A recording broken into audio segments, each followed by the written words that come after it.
Olá, este é o Poder Entrevista. Eu sou Guilherme Waltenberg e vou entrevistar o presidente da Pharma Brasil, Reginaldo Arcuri. Arcuri tem 68 anos de idade e preside a entidade que representa 12 indústrias farmacêuticas desde 2011. Ele já foi secretário de Desenvolvimento da Produção no Ministério do Desenvolvimento, Indústria e Comércio Exterior e presidente da Agência Brasileira de Desenvolvimento Industrial. Hoje integra o Conselho Nacional de Desenvolvimento Industrial. Presidente, obrigado por ter aceitado o convite para essa entrevista. Um grande prazer.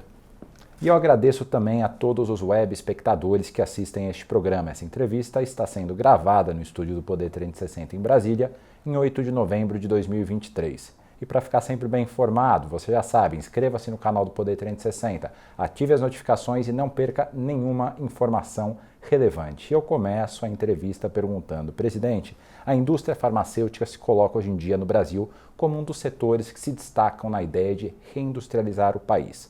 O que essa indústria tem que outros setores da economia não conseguiram desenvolver ainda?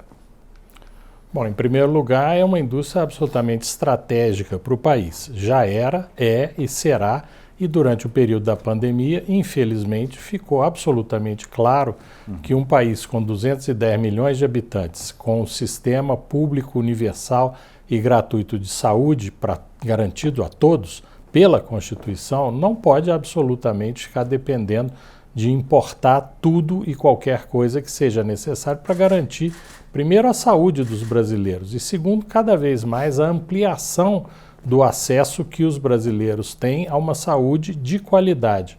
Além disso, como todos dizem hoje, uma indústria focada na inovação. Isso é um motor de transformação extremamente relevante para um país como o nosso, que está enfrentando claramente os desafios de uma redução da participação da indústria no nosso PIB, né? E por que reduzir a participação da indústria na economia é uma coisa ruim? Porque a indústria é que faz, a construção de duas coisas essenciais. Primeiro, é onde você gera os melhores empregos, não só porque tem salários melhores, porque tem uma estabilidade natural maior nos empregos, mas também porque é onde você prepara os profissionais para continuarem crescendo, se aperfeiçoando cada vez mais. E, em segundo lugar, é onde você efetivamente gera valor agregado, né? No Brasil, por exemplo, e graças ao esforço de muita gente, nós temos um setor agro extremamente importante. Mas um setor agro bom, competitivo, capaz de gerar divisas extremamente relevantes para o Brasil, não é plantar milho com a enxada, ao contrário, é resultado de um grande investimento, tanto público quanto privado, em tecnologia, de empresários que foram capazes de fazer uma revolução na combinação entre as condições que o Brasil tem de solo, de água, de sol, com tecnologia. Sim. E nós precisamos agora de novos setores que façam isso. E a indústria farmacêutica é absolutamente capaz de gerar esse novo tipo de industrialização. Nós já estamos, inclusive, com um parque industrial muito completo. São hoje cerca de 170 mil empregos diretos no setor e todos empregos de alta qualificação e o mais interessante, cada vez de mais alta qualificação. Né? Isso inclui toda a indústria farmacêutica ou só as indústrias representadas pela Pharma Brasil? Não, toda a indústria farmacêutica. Nós temos no Brasil um quadro muito completo. Nós temos empresas multinacionais, que aliás estão no Brasil algumas há mais de 100 anos, porque são empresas no mundo muito antigas. A Bayer, por exemplo, exatamente, era o exemplo que me veio à cabeça aqui da Bayer. E outras que são as nacionais, que são empresas que são de empresários brasileiros, às vezes os próprios criadores das empresas, no mais das vezes já na segunda geração, mas que construíram empresas extremamente relevantes pelo seu tamanho, pela capacidade que eles têm de fornecer medicamentos de qualidade e cada vez a preços mais concorrenciais para os brasileiros. E essa terceira perna, digamos, que é tão importante, quer dizer, estão investindo pesadamente do dinheiro do seu faturamento em inovação. Então o Brasil está começando, isso é uma trajetória que não é simples, você em qualquer setor, né, você fazer uma coisa que seja uma inovação consistente, toma tempo, exige investimento, muita dedicação. No setor de medicamentos, talvez mais ainda do que os outros. E por isso, esse tipo de indústria nacional, que tem as suas decisões estratégicas tomadas aqui, pensando no Brasil, é tão importante, como você perguntou, é tão diferencial em relação a outras áreas da indústria, que todas são muito importantes. Claro. Mas essa tem esses componentes, digamos, que dão um sabor, uma importância muito especial para os brasileiros, nesse momento, sem dúvida, mas muito mais daqui para frente. Essa tua resposta já me trouxe mais umas 3 ou 4 novas perguntas. E a primeira que eu queria te fazer é o seguinte: o senhor mencionou que essa é uma área da indústria que investe muito em pesquisa e desenvolvimento. O senhor consegue colocar isso em número? Qual que é o percentual do faturamento ou da receita líquida deles, enfim, que eles costumam investir em pesquisa e desenvolvimento? Sim, esses números variam, obviamente, da estratégia de cada uma das empresas, mas das nossas empresas, elas investem entre 6% e 14% do seu faturamento líquido, cada uma de uma forma diferente, em pesquisa e desenvolvimento. Se a gente vai para os números da Pintec, que aí são números oficiais, que todas as empresas brasileiras respondem, que é a pesquisa por meio da qual o IBGE detecta exatamente isso, você vai ver que nós temos aí, numa média aí de todas as empresas nacionais instaladas no Brasil, uma faixa de investimento entre 6% mais ou menos como uma média. Né? Isso, inclusive, é mais não só do que a média da indústria manufatureira brasileira, que está em torno aí de 2%, como é mais, inclusive, não só em números absolutos, mas tendencialmente, do que têm sido os investimentos em pesquisa e desenvolvimento das empresas internacionais no Brasil. E aí, se você me permite enfim, um aclaramento disso, Por favor. Claro, quando você tem essas mega empresas internacionais, elas investem em pesquisa e desenvolvimento coisas absolutamente fantásticas, né? E por isso tem havido uma evolução constante e muito exponencial do que são as transformações radicais na indústria farmacêutica mundial. Sim. Mas no Brasil, quem está investindo cada vez mais no país são as nacionais, por uma razão bastante clara, né? Quer dizer, esses investimentos de ponta são feitos pelas empresas internacionais, normalmente nas suas sedes, onde elas já têm, algumas delas, mais de uma centena de anos, que estão gerando o que hoje se chama de um ambiente de inovação. E as nacionais estão criando esse ambiente de inovação no Brasil. E agora, voltando para uma outra parte da sua primeira resposta, né? A questão de ser estratégico você ter uma indústria farmacêutica forte no Brasil. Na pandemia a gente viu isso claramente quando, por exemplo, a gente tentava trazer ou equipamentos médicos do exterior e não conseguia porque a demanda era muito alta, ou, por exemplo, das vacinas, que demorou ali para chegarem no Brasil. A indústria já está se preparando para a eventualidade de uma nova pandemia, ou existem setores estratégicos que foram mapeados como estratégicos que essa indústria chamou para si e falou assim, não, vamos desenvolver medicamentos, fármacos para essa área? Começando pela segunda parte, sim. Essas indústrias que criaram a Pharma Brasil para isso, né, já estão fabricando uma coisa absolutamente essencial no momento, foram muito importantes na pandemia e serão muito mais importantes daqui para frente, que são os medicamentos de rota biotecnológica, principalmente o grupo mais conhecido deles, que são os chamados anticorpos monoclonais. Se o senhor puder só explicar rapidinho para o nosso espectador o que é um anticorpo monoclonal, desculpa. Você para fazer isso, você faz o seguinte, você pega uma célula de mamífero, sim, e normalmente para a maior parte desses medicamentos, é uma célula muito curiosa chamada de célula CHO, de CHO, que é Chinese Hamster Ovarium. É uma célula de ovário de hamster chinês, né? Para quem quiser ver uma coisa que várias pessoas velhas como eu estão tomando agora, a nova vacina de uma empresa multinacional para herpes zoster é feita com célula CHO. Bom, o que você faz com essa célula? Você primeiro desenha a proteína que você precisa para atacar uma determinada doença, uma determinada disfunção do corpo humano que você precisa de ser tratado.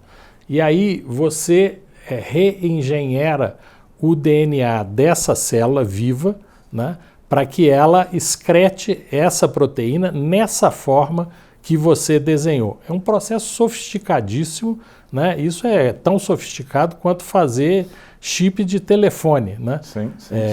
E aí, como é que você produz o medicamento?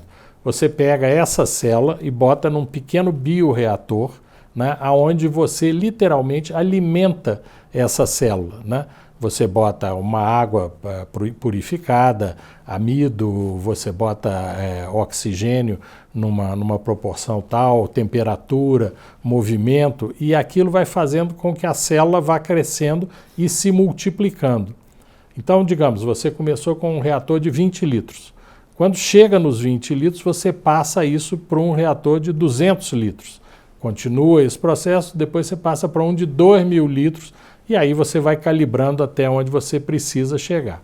Depois de feito isso, você tem a célula dentro de uma sopa química e a proteína que ela excretou. Então aí depois você tem um outro processo super complexo de filtrar tudo isso para tirar o que é a sopa, entre aspas, e ir ficando com a proteína. E no final você tem um polímero que é também desenhado especificamente para isso, que ele atrai a proteína e você aí sim tem o produto final, que nesse caso é o próprio IFA. Né? O jargão do setor diz que nos anticorpos monoclonais o produto é o processo e o processo é o produto. Né? E aí o que você faz? Você injeta isso no corpo humano, pode eventualmente liofilizar antes ou não, mas enfim, você vai injetar no corpo humano e aí quando essa proteína entra no corpo humano, tem várias formas de atuação, mas para ficar numa básica, ela vai procurar o alvo para o qual ela foi programada. Né? E vai chegar e vai atingir esse alvo e vai ou ajudar ele a funcionar melhor, ou vai impedir o funcionamento desviante, etc. Por isso, depender de como foi feito o desenho inicial que o senhor mencionou. Exatamente. Por isso é que chama anticorpo monoclonal, porque ele funciona como um anticorpo e essas células, que foram as células desenvolvidas com essa capacidade, elas formam um banco de células mestres e para você fazer esse processo de crescimento, você clona. Né? Então, por isso é que é um anticorpo monoclonal, em inglês chama monoclonal antibody. Por isso é que esses medicamentos normalmente têm uma espécie de sufixo no seu nome que é MAB. Né? Então, trastuzumab, rituximab e por aí vai. Normalmente, é uma explicação muito simples, não técnica nem científica. Maravilha, então essa é uma das áreas que a indústria farmacêutica brasileira está já produz, desenvolvendo. Quais outras áreas também são relevantes dentro desse mapa estratégico que vocês montaram? Bom, a primeira coisa é que nós precisamos garantir que a população tenha acesso a coisas que estão ficando complicadas, né? Por exemplo, antibióticos. Né? O Brasil já foi um grande fabricante de antibióticos, hoje importa muito dos princípios ativos. Então, não os mesmos antibióticos, mas você precisa ir produzindo antibióticos mais eficazes. Né? Você tem uma série de coisas que derivam da biodiversidade brasileira e que precisam também ser desenvolvidos exatamente para que esse resultado seja alcançado no Brasil. Né? Nós temos, por exemplo, uma das nossas empresas, o Axê Laboratórios, que desenvolveu já há vários anos o primeiro medicamento registrado como tal na Anvisa, derivado da flora brasileira. Estão desenvolvendo agora um outro medicamento também derivado da biodiversidade brasileira, ainda é uma coisa que está em estudos, para tratamento de vitiligo. E há uma série de outras experiências nesse sentido. E também manter a capacidade de produzir em grande escala aquilo que é o portfólio que dá acesso aos brasileiros, né? Seja na via pública, né? Através das licitações que o Ministério da Saúde e os outros órgãos públicos fazem para compra e entrega direta de medicamentos, ou através de programas como super importante, aqui tem farmácia popular, onde você tem acesso principalmente aos medicamentos de uso contínuo gratuitos, fornecidos pelo sistema público, né? E nisso tudo os grandes fornecedores são, não exclusivos, né, mas os grandes fornecedores são normalmente as empresas brasileiras. Né? Então, de novo... Para o SUS, a maior parte são as empresas brasileiras, é isso?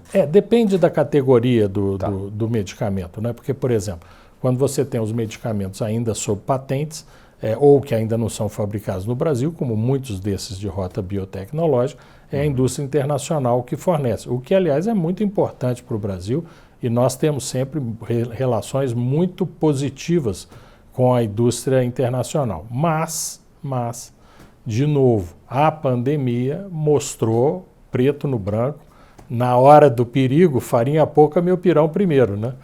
Então, houve, todo mundo sabe, suspensão de fornecimento por determinados países de uma série de coisas, né? Você mencionou, mesmo quando as vacinas começaram a ser produzidas, os países que produziram inicialmente retiveram, acima até do que era necessário para eles num primeiro momento, e de vários tipos diferentes de vacina, o volume que eles consideravam que daria garantia de segurança sanitária para eles. E nós e o resto do mundo tivemos que ficar esperando isso. O Brasil até fez duas coisas muito importantes, né? Desenvolveu a Sinovac junto com os chineses e depois fez esse mecanismo muito importante de encomenda tecnológica para que a Fiocruz pudesse comprar o direito de completar o desenvolvimento da vacina da AstraZeneca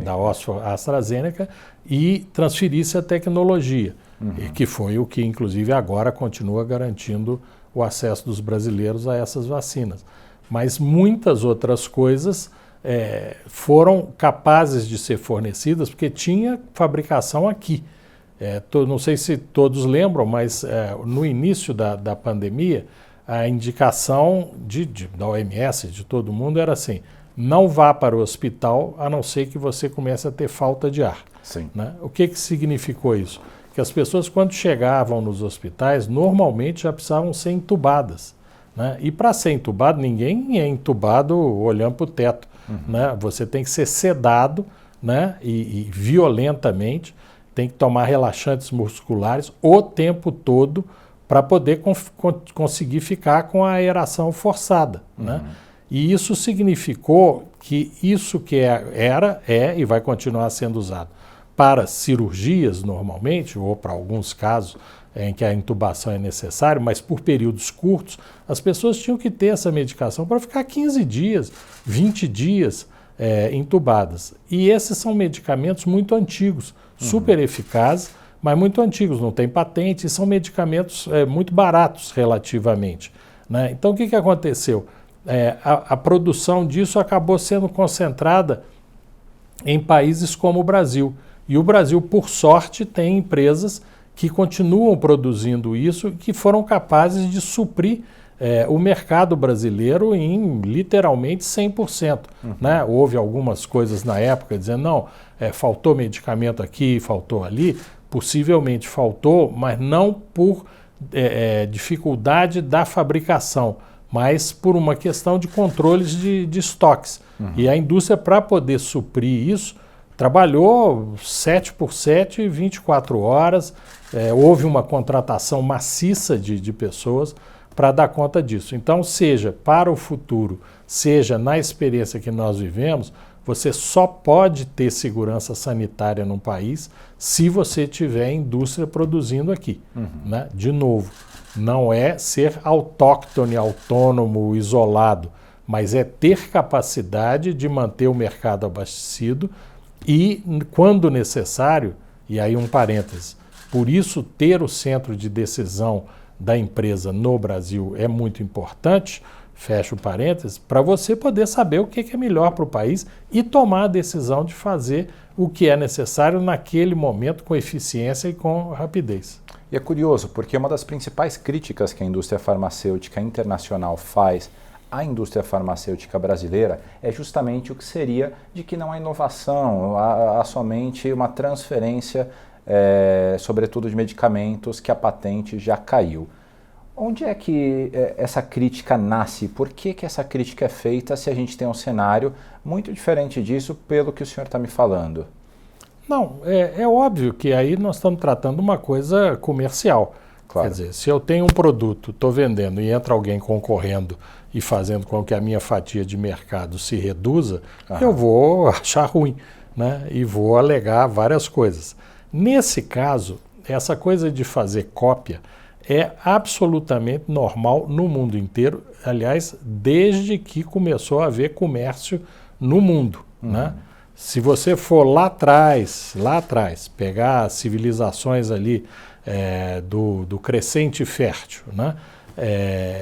Você vai ver que os fenícios copiavam coisa dos egípcios, os egípcios copiaram coisa dos babilônicos e por aí vai. Tanto inovações tecnológicas quanto outras coisas. Aliás, sim, por exemplo, né, é uma coisa que é bom a gente sempre lembrar, quando os egípcios fizeram as pirâmides, eles não usaram roda, não conheciam a roda, né? Quem trouxe a roda para o egípcio foram os babilônios quando fizeram, enfim, um processo de invasão, principalmente do que hoje nós infelizmente estamos vendo aí, Palestina e companhia. Então, se você dá um salto para isso, né, e vamos para o início da Revolução Industrial.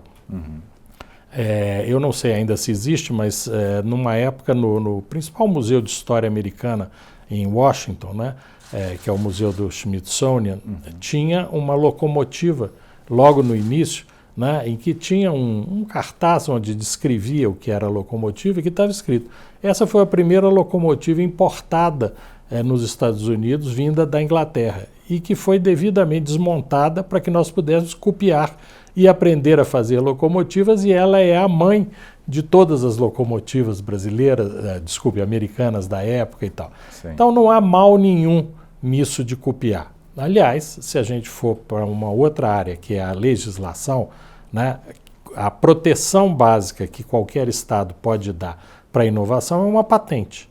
Né? Muito bem. Né? Uma patente não é um privilégio permanente, é um privilégio num período de tempo limitado, 20 anos. Né? Por que é limitado? Porque o Estado sempre tem interesse em incentivar a inovação, por isso ele diz: inventor, se você conseguir me demonstrar, Estado, no caso do Brasil, para o INPI, que o que você está fazendo é realmente uma invenção, é uma novidade, tem uso industrial, etc., eu não deixo que ninguém produza isso antes de um período de 20 anos. Muito bem. Por quê? Porque depois de 20 anos, o que interessa para o Estado, nesse caso representando a sociedade, é que todo mundo possa copiar. Sim. Exatamente porque através do surgimento das cópias que você vai ampliar o acesso, reduzir o preço através da concorrência e estimular o desenvolvimento de coisas daí para frente. Então, nenhum problema com cópia. Né? Em segundo lugar, é que essa última coisa que eu mencionei é que é o essencial. Quer dizer, o conhecimento humano não é uma coisa que surge do nada. Não há nenhum gênio no mundo que tenha tido, seja o que for, uma ideia brilhante gerada por ele mesmo no seu cérebro sem conexão com nada. É tudo resultado de processos sociais que vão acumulando o conhecimento. De vez em quando, realmente, você tem saltos de qualidade, mas que é fruto desse processo mais amplo. Né? Gera sinapses, no final das contas. Exatamente, né? Exatamente. Então, você aprender a fazer cópia significa você dominar um determinado estágio tecnológico. Sim. E a partir daí você se capacitar para poder fazer o outro passo seguinte, desenvolver uma nova inovação que hoje se chama inovação radical, ou que tenha qualquer coisa. No jargão em inglês, são as chamadas New Molecular Entities, né? Que é isso. Isso realmente não existia, né? Então, não há nenhum problema com isso. Aliás, só para dar um exemplo muito concreto, as próprias empresas que desenvolveram medicamentos originais fazem seus próprios genéricos, muitas das vezes, ou criam subsidiárias para fazer genéricos, ou autorizam a produção de genéricos, né? E mesmo de rota biotecnológica, que aí não são chamados de genéricos, mas são os biosimilares. Então, tirando o aspecto comercial, que também é parte do jogo, não há nenhum, aspas, pecado original nisso de você fazer cópias. No caso de medicamentos, claro, desde que sejam com qualidade, segurança e eficácia atestado pela agência sanitária. O vice-presidente Geraldo Alckmin, que também é o ministro da Indústria e Comércio, tem dito que a meta dele ali à frente do ministério é reduzir para aproximadamente 2 anos o prazo para que as patentes sejam registradas no Brasil. Hoje chega a 10, às vezes 15 anos. Como é que isso daí está acontecendo? O senhor que está acompanhando isso de perto lá no Conselho Industrial, em que pé que está essa situação? Primeiro, o INPI está fazendo um grande esforço, aliás, vinha fazendo já, mas nesse momento está fazendo um esforço muito grande para ajustar a sua estrutura interna, aprimorar os seus processos. A gente tem procurado calibrar muito a nossa a possibilidade de ajudar nisso. Então, primeiro, ajustes internos. Segundo, um projeto de lei do deputado Marcos Pereira, que foi inclusive ministro do MIDIC, que nós apoiamos com muita alegria e intensidade, foi aprovado na Câmara e agora está no Senado, e nós esperamos que seja aprovado e sancionado em seguida, que garante autonomia financeira para o INPI e administrativo. Porque hoje o INPI arrecada, digamos, 200 milhões, vai para o Tesouro e o Tesouro devolve 80. Então, não há como você manter uma meta como essa se você também não tiver meios. Claro. Então, graças, inclusive, à ênfase que o vice-presidente Alckmin está botando nesse tema e esse conjunto de coisas que estão andando, nós temos muita esperança, fundada esperança, de que a gente chegue, talvez não 2 anos, porque aí tem umas tecnicalidades, tem um prazo em que o processo fica aguardando determinados trâmites e tal, mas algo que realmente nos aproxime dessa meta ou algo que seja um padrão mundial também. Exatamente para isso, quer dizer, patente é ótimo, tem que ter prazo para que você possa fazer esse circuito. Não pode haver patente que dure mais do que os 20 anos, coisa que, aliás, o Judiciário brasileiro, em 2021, né, com a declaração de inconstitucionalidade do então parágrafo único do artigo 40 da Lei de Propriedade Industrial, acabou com essa confusão, né, que era um mecanismo que dizia, não, mas se durou mais de 10 anos a análise no INPI sem que houvesse uma decisão, você vai ter automaticamente extensão de prazo da patente. Isso é uma loucura. Sim. Tanto que, repito corretamente, por voto do ministro Toffoli, isso foi eliminado da legislação brasileira. E hoje em dia, né, o governo está negociando internamente, o MIDIC é um dos ministérios que está nessa discussão, a saúde também, sobre a volta da tributação para as importações dos medicamentos e equipamentos da chamada lista Covid, né? Que, para os nossos espectadores entenderem, são aqueles medicamentos, aqueles equipamentos que na época da pandemia foram totalmente desonerados e eles podiam entrar no Brasil sem pagar impostos para justamente responder à emergência sanitária e de saúde que o Brasil vivia. O governo adiou essa volta dos tributos. Como é que a indústria farmacêutica entende esse adiamento? É uma coisa de semanas, meses, não é uma consolidação da desoneração total. Nós achamos que sim, você tem que ter tributos de importação com a característica que é a essencial dos impostos de importação, que é eles serem regulatórios, não arrecadatórios. Então, esse tipo de imposto é importante para nós, e nós fizemos as nossas sugestões, Porque a lógica aqui e no mundo inteiro é a seguinte: se você não fabrica, você pode ter um imposto muito baixo ou não ter imposto. Por quê? Para não sacrificar a população brasileira, né? Claro. Mas se você começa a fabricar, não tem sentido você favorecer a importação de bens, e no caso de medicamentos, que muitas das vezes foram produzidos em países que têm esquemas de subsídio fantásticos de dinheiro público para produzir mais barato, para poder fazer desenvolvimento de pesquisa e, com isso, entrarem aqui com preços artificialmente mais baixos do que aqueles que os brasileiros têm que produzir nas condições do famoso custo Brasil aqui no nosso caso. E, por exemplo, Índia é um caso onde você tem muito isso, China tem muito isso, e nos Estados Unidos. Sim, né? Foram alguns bilhões de dólares na época da pandemia para o desenvolvimento de vacinas, né? Não, os Estados Unidos têm um esquema de bilhões de dólares para desenvolver medicamentos há décadas. Há décadas. Você tem os National Institutes do câncer, de moléstias raras, tem todo o trabalho que as Forças Armadas americanas fazem para desenvolver medicamentos e tal, e eles têm uma lei, o Bayh-Dole Act, que é a permissão exatamente para você pegar a patente do que foi desenvolvido com recursos públicos e poder transferir isso para a produção privada. Né? Não, por causa desse conjunto de coisas, os Estados Unidos são 70% do mercado mundial de medicamentos e mais ou menos a mesma coisa do lançamento de inovações radicais.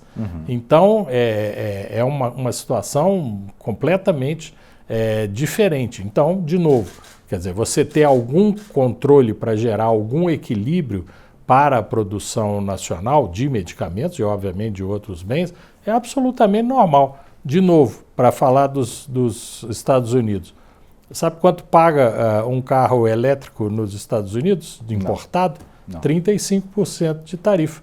E isso tarifa do Trump, que foi mantida pelo Biden. Né? Pela simples razão de que eles não querem acabar com a indústria automotiva deles. Isso é decisão soberana. Aqui no Brasil criou-se uma coisa assim, um neoliberalismo meio estranho, né? Dizendo assim, não, você não pode ter tarifa nenhuma, não pode proteger a indústria nacional, porque a indústria nacional é ruim, ela só quer ser recursos subsidiados do Estado, não sei o quê, isso é um absurdo, não sei o quê, enquanto que no resto do mundo, aí se você for levar essa frase corretamente até o fim, fazem isso sistematicamente. Né? Então, temos que fazer igual no Brasil. Não, você tem que achar as formas de incentivar uma inovação real, empresas rígidas, capazes de concorrer no mundo inteiro. Agora, não vamos achar que também o resto do mundo é um convento de freiras, né? A entrevista está chegando ao fim, mas eu queria fazer rápidas perguntas sobre alguns dados referentes à indústria farmacêutica. Vamos lá?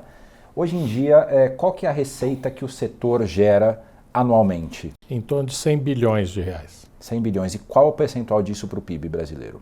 Dá em torno de 3% por aí. A indústria de medicamentos. O setor saúde já são 10% do PIB, mais ou menos. Em quais áreas farmacêuticas o Brasil está no estado da arte do desenvolvimento tecnológico? Por enquanto, em nenhum. Nenhum. Mas nós estamos na etapa em que, na rota biotecnológica e em alguns desenvolvimentos da rota de síntese química, nós estamos nos aproximando do que é difícil dizer o cutting edge, mas nós estamos chegando no patamar em que a Coreia do Sul, em que Israel, Irlanda já estão.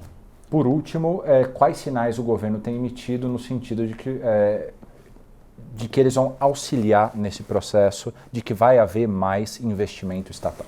Não queremos necessariamente investimento estatal. É importante para os laboratórios públicos, porque eles têm uma função específica e tal. Mas o que a indústria brasileira de farmacêutica, de capital nacional, quer é uma regulação moderna, focada na inovação e que haja uma coordenação, primeiro do governo com ele mesmo, né? Porque é importante que o MIDIC diz, a Fazenda e principalmente a Receita Federal falem igual. É importante que o que o Ministério da Saúde define esteja articulado com o TCU, AGU, CGU, etc., né? E que a Anvisa seja uma entidade que tem a missão central dela, que é garantir segurança, qualidade e eficácia dos medicamentos e, enfim, de tudo que ela avalia, que envolve, enfim, desde alimentos até agrotóxicos para a população brasileira, mas que, além disso, ela seja focada na inovação. A regulação tem que ter um link direto com o estímulo à inovação, né? E que seja uma agência ágil, eficaz e que faça com que os longos tempos de aprovação, que tem que ser isso no mundo inteiro, porque é muito delicado, mas eles sejam longos o necessário para que você tenha uma boa regulação e não longos porque você não consegue equacionar, seja o problema de funcionários, seja o problema de informática e tal, e estende para muito além do que são, assim como no caso do INPI, os prazos e os procedimentos das agências de ponta do mundo que são FDA, EMA, Health Canada, Swiss Medical, etc. Chega ao final essa edição do Poder Entrevista. Em nome do jornal digital Poder 360, eu agradeço ao presidente da Pharma Brasil, Reginaldo Arcuri. Agradeço eu, um privilégio estar aqui. E agradeço também a todos os web espectadores que assistiram a este programa. Essa entrevista foi gravada no estúdio do Poder 360 em Brasília, em 8 de novembro de 2023. E para ficar sempre bem informado, inscreva-se no canal do Poder 360, ative as notificações e não perca nenhuma informação relevante. Muito obrigado e até a próxima.